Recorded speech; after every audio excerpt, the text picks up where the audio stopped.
Stock with में आपका स्वागत है। सर, आज निफ्टी 50 की अगर बात करें तो इंडेक्स को अगर देखें तो ये चार्ट में इंडेक्स जो हमने कल कल भी और परसों भी चर्चा की थी कि लगातार निफ्टी 50 में इंडेक्स में जो तेज़ी चल रही है, आज भी वही तेज़ी जारी रही और आज निफ्टी 24,811 अंकों में बंद हुआ है। 41 अंकों की बढ़त रही। 24,811 अंकों बंद होने के साथ जो इसके बीच जो गैप था, ये दिखाता हूँ मैं आपको, वो लगातार फिल होता जा रहा है और निफ्टी अपने ऊपर की जो रेंज है 24,932, जो इसका ऊपर का जो बैरियर है या कहें रेजिस्टेंस है, उसको छूने का प्रयास कर रहा है और उसी रेंज में घूम रहा है जिस रेंज में हम लोग 2 दिन पहले चर्चा कर रहे थे। तो बड़ा अच्छा अभी निफ्टी का प्रदर्शन चल रहा है, बहुत अच्छा प्रदर्शन चल रहा है, बहुत अच्छा मोमेंटम आ रहा है और इसी के साथ कुछ स्टॉक्स में भी मोमेंटम आ रहा है और आज की कुछ ताज़ा खबरें भी हैं। उसके बाद वो स्टॉक्स हैं जिनमें अच्छा मोमेंटम आ रहा है, तो बने रहिएगा वीडियो के साथ और हम कुछ स्टॉक्स पे चर्चा करेंगे जिसमें मोमेंटम आ रहा है, कुछ ऐसे स्टॉक पे चर्चा करेंगे जिन स्टॉक्स में किसी को अच्छा ऑर्डर मिला हुआ है, कुछ स्टॉक्स के चार्ट पैटर्न भी देखेंगे। तो अगर आपको वीडियो पसंद आए तो वीडियो को लाइक ज़रूर कीजिएगा। तो हम चर्चा करते हैं सबसे पहले आज के कुछ अपडेट्स के ऊपर, क्या क्या कुछ नए अपडेट्स हैं उनको देखते हैं। तो अपडेट में देखें तो BEL को 695 करोड़ के ऑर्डर मिले। दूसरा अगर देखते हैं कुछ प्रमुख, तो दूसरा है ट्रांसफार्मर और रेक्टिफायर जो कंपनी है उसको 16.80 मिलियन अमेरिकी डॉलर के निर्यात के ऑर्डर प्राप्त हुए। उसके बाद अगर देखें तो RVNL की तरफ से भी है कि RVNL ने धाय माजू इंफ्रास्ट्रक्चर SDN के साथ एक समझौता पर ज्ञापन पर हस्ताक्षर भी किए हैं। और उसके बाद एक कंपनी है कि प्रमोटर ने ब्लॉक डील के जरिए एल्केम लेबोरेटरी की जो प्रमोटर हैं उन्होंने 0.7% की हिस्सेदारी अपनी बेच दी है। उसके बाद कुछ एक और बात करें अगर न्यूज़ पर, तो एक है BEML के लिए है। BEML ने रक्षा के लिए एक OMU साइन किया है, AMU, तो उसके लिए भी अच्छी खबर है। उसके बाद जोमेटो ने लगभग 2,048 करोड़ के पेटीएम के मनोरंजन के टिकटिंग का व्यवसाय का अधिग्रहण करेगा, तो ये जोमेटो के लिए भी अच्छी खबर है।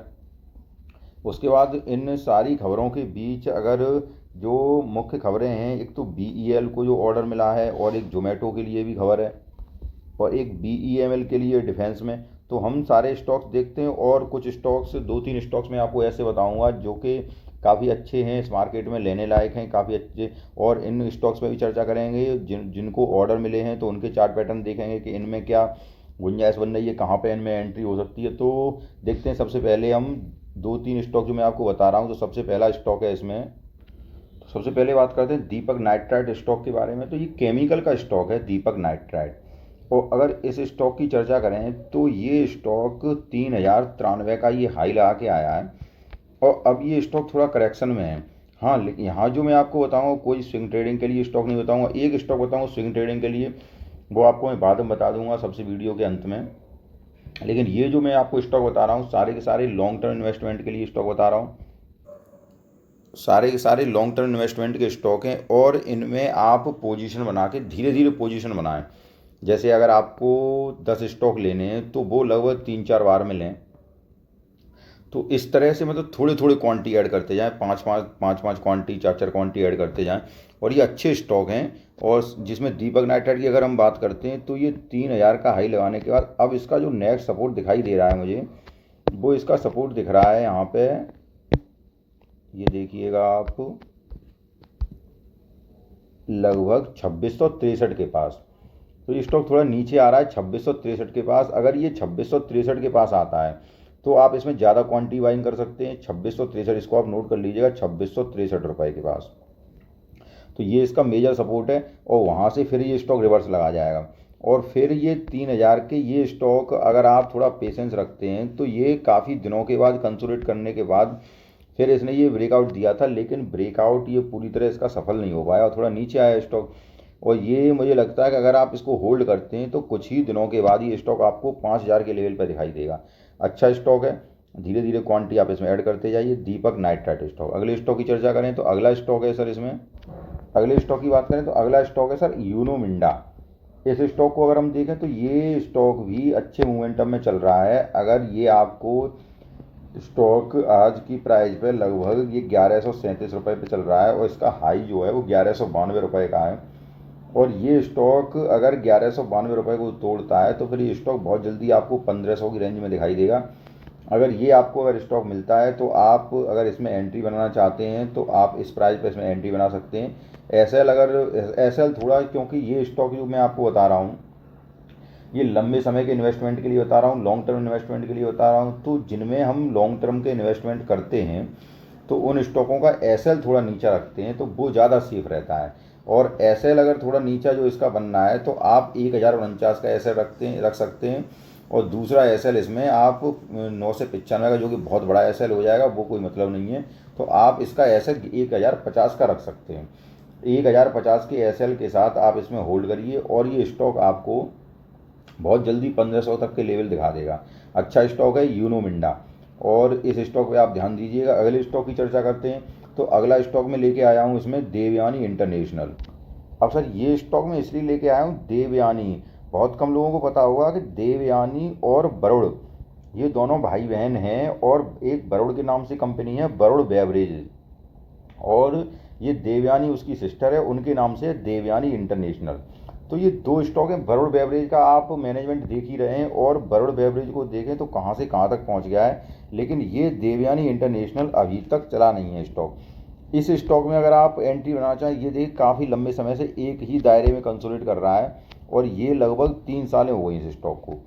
अब अगर इस स्टॉक में आप थोड़ी सी पोजीशन बनाइए, जैसे जैसे आपको 100 स्टॉक लेने हैं इसके, ठीक है सर, तो पहले अभी 20 स्टॉक लीजिए आप। अब आप कहेंगे कि ये मैं क्या कह रहा हूँ, पहले 20 स्टॉक लीजिए, लेकिन उसके बाद अगर ये स्टॉक आपका ब्रेकआउट करता है, थोड़ी महंगे प्राइस पे आपको जरूर मिलेंगे। जैसे अभी प्राइस मान लो 180 है, और महंगा प्राइस कितना हो गया, 220 रुपये पे मिलेगा। तो 220 रुपये पे आप इन स्टॉकों को और एवरेज करिएगा। लेकिन वहाँ से क्या होगा कि जब ये ब्रेकआउट करेगा, अपनी रेंज ब्रेकआउट करेगा, ये अभी तो टाइम करेक्शन में चल रहा है, और जब ये रेंज ब्रेकआउट करेगा तो ये बहुत जल्दी स्टॉक आप देखना, बहुत जल्दी ये 400-500 रुपये तक के टारगेट दिखाएगा आपको।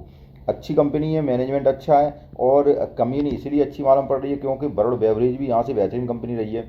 तो इन स्टॉकों पे आप ध्यान दीजिए। देवयानी इंटरनेशनल, थोड़ी सी इसमें एंट्री बनाइए। अगर एंट्री नहीं बनाना चाहते हैं तो इसको आप अपनी वॉच लिस्ट में शामिल करिए, देखिए। और अगर ये 220 तक का ये जब पार निकलेगा यहाँ से, जब ये इसको क्रॉस करेगा और ये नया जब ब्रेकआउट करेगा, ब्रेकआउट करके फिर ये नए हाई लगाए, फिर देखना कितनी जल्दी ये स्टॉक बहुत आगे जाता है। तो देवयानी इंटरनेशनल को आप जरूर रखिए, देवयानी इंटरनेशनल। अगले स्टॉक की चर्चा करते हैं। अगला स्टॉक है सर इसमें जो जो मैंने न्यूज़ के बेसिस बताए थे। एक तो इसमें बताया था मैंने BEL, तो BEL का चार्ट देखते हैं कहाँ पे क्या पोजीशन मिल रही है। डिफेंस का स्टॉक है।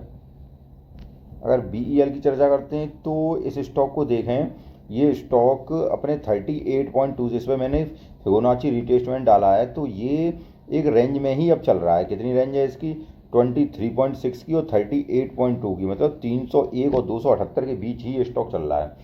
तो अब अगर स्टॉक ये नया फ्रेश ब्रेकआउट कब करेगा, जब 340 के ऊपर निकलेगा। अभी आपको क्या करना है, अभी आपको यहाँ लेते जाना है, 301 पे लेना है, फिर नीचे मिलता है थोड़ा बहुत लेते जाइए। 278 पे अगर ये आ जाता है, 278 38.2 है, वहाँ अगर आ जाता है तो आप और एग्रेसिवली बाइंग कीजिए। तो उसके बाद ये मुझे नहीं लगता कि ये 5.5% पे आएगा, मतलब 50% पे आएगा, जो कि इसका 259 की प्राइस है। तो आप इस प्राइस के बीच में, कितनी प्राइस के, 301 और 278 के बीच में आप इसमें ऐड करते जाइए। और जब ये स्टॉक 340 के ऊपर निकलेगा तो ये फ्रेश ब्रेकआउट करेगा, फिर वहाँ से फिर ये अगले टारगेट की ओर जाएगा, और वो टारगेट लगभग होगा आपका 400 या 450 500 रुपये तक ये आराम से पहुँचेगा स्टॉक। तब तक हो सकता है इसमें कुछ बोनस आ जाए या शेयर स्प्लिट हो जाए, ठीक है सर। तो अगले स्टॉक की चर्चा करते हैं। अगला स्टॉक है सर, इसमें एक स्टॉक लेके आया सर DCW। अगर इस स्टॉक को देखते हैं, स्विंग ट्रेडिंग के पर्पज़ में लेके आया हूँ आपके लिए। अगर इस स्टॉक को देखें तो ये स्टॉक अगर ये स्टॉक जो मैंने ट्रेंड लाइन डाली है उस ट्रेंड लाइन के ऊपर कल अगर ये 85 के ऊपर सस्टेन, 83 के ऊपर जब निकलेगा तो ये अगर 85 के लगभग आप इसमें एंट्री करिएगा, और वहाँ अगर ये सस्टेन रहता है, ठीक है सर, 85 के पास अगर ये सस्टेन रहता है तो ये स्टॉक आपको बहुत जल्दी 90 और 95 और फिर 100 तक के टारगेट दिखाएगा, बशर्ते कल अगर ये 85 के ऊपर सस्टेन रहता है। उसके बाद अगर एसएल इसमें आपको रखना है तो एसएल इसमें आप रखेंगे 78 का, इसमें एसएल रखेंगे और 78 के एसएल के साथ आप इसको स्टॉक को लीजिए। और अगर ये स्टॉक आपका 85 के ऊपर कल सस्टेन बना रहता है तो आपको बहुत जल्दी ये 90 और 95 और 100 तक की टारगेट दिखा देगा। तो ये मैंने स्टॉक आपको बताया जो स्विंग ट्रेडिंग के पर्पज में बताया। इस तरह मैंने आप आज काफ़ी स्टॉक्स पर चर्चा की, कुछ मार्केट की न्यूज़ के ऊपर भी चर्चा की और कुछ स्टॉक्स के ऊपर भी चर्चा की। सारे कुछ चर्चा करने के बाद अगर आपको वीडियो पसंद आए तो वीडियो को लाइक ज़रूर कीजिए, चैनल को सब्सक्राइब कीजिए। धन्यवाद।